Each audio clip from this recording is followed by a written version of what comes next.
哇，個外牆翻新工程點解咁貴㗎？聽講仲要係主席揾自己朋友開嘅自己有工程公司負責呢個工程喎。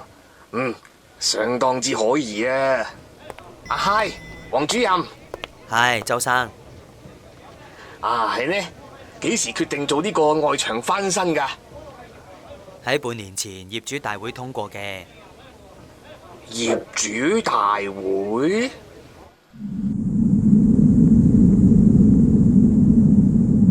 咁點解揀咗自己有工程公司負責嘅？喺上個月業主大會通過嘅，你冇嚟咪唔知咯。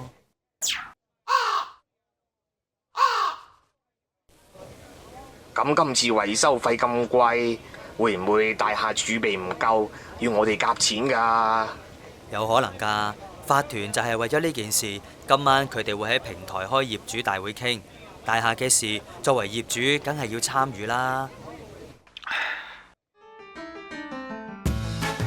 法團主席揾有私交嘅工程公司承接大廈工程，就已經構成咗利益衝突，必須向法團申報。